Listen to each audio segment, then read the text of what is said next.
கரூரில் அரசு ஒப்பந்ததாரின் வீட்டில் சோதனை நடைபெற்று வருகிறது. அண்மை செய்தியாக பார்த்து வருகிறோம்.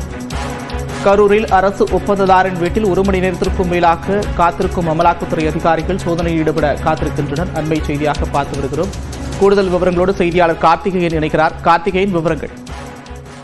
கரூர் மாவட்டத்தில் 8:30 மணியிலிருந்து சுமார் 4 இடங்களில் அமலாக்கத்துறையினர் சோதனை மேற்கொண்டு வருகின்றனர். குறிப்பாக அரசு ஒப்பந்ததாராக இருக்கக்கூடிய MC சங்கர் ஆனந்த் வீடு, கரூரில் உள்ள 80 அடி சாலையில் உள்ள தனியார் அபார்ட்மெண்டில் குடியிருக்கும் அவரது வீடு மற்றும் தனியார் ஹோட்டல் 2 ஹோட்டல் உரிமையாளர்களான கொங்கு மெஸ் மணி மற்றும் சக்தி மெஸ் கார்த்தி என 3 இடங்கள் மற்றும் MC சங்கர் அலுவலகம் என 4 இடங்களில் கரூரிலும் மற்றும் MC சங்கரின் சொந்த ஊரான மாயனூரில் உள்ள அவரது தாய் தந்தை குடியிருக்கும் அந்த வீட்டில் என 5 இடங்களுக்கு மேலாக தற்போது அமலாக்கத்துறை சோதனை மேற்கொண்டு வருகின்றனர்.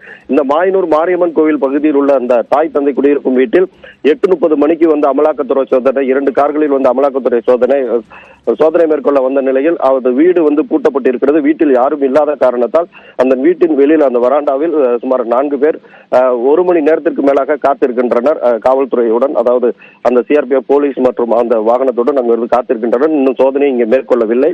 குறிப்பாக கரூர் மாவட்டத்தில் 5 இடங்களில் தற்போது வரை அமலாக்கத்துறையினர் சோதனை மேற்கொண்டு வரும் நிலையில் ஒரு இடத்தில் வீட்டில் யாரும் இல்லாத காரணத்தால் சோதனை மேற்கொள்ள முடியாமல் சுமார் 5 பேர் வீட்டின் வெளியே அந்த வராண்டாவில் காத்திருக்கின்றனர். அமலாக்கத்துறை சோதனை மேற்கொண்டு ஏற்கனவே MC சங்கர் ஆனந்த் வீட்டில் கடந்த காலங்களில் வருமான வரித்துறையினர் மற்றும் அமலாக்கத்துறையினர் ஏற்கனவே 2-3 முறை மாறி மாறி சோதனை மேற்கொண்டுள்ள நிலையில் அவர் வருமான வரித்துறையில் ஏற்கனவே வருமானத்தை கட்டி மீண்டும் இருந்த நிலையில் தற்போது இன்று காலையிலிருந்து அமலாக்கத்துறையினர் மீண்டும் சோதனை மேற்கொண்டு வருகின்றனர். அவரது தாய் தந்தை குடியிருக்கும் வீட்டில் 1:30 மணி நேரத்துக்கு மேலாக அமலாக்கத்துறை சோதனை மேற்கொள்ளாமல் காத்திருக்கின்றனர். நன்றி கார்த்திகேயன், விவரங்களுக்கு.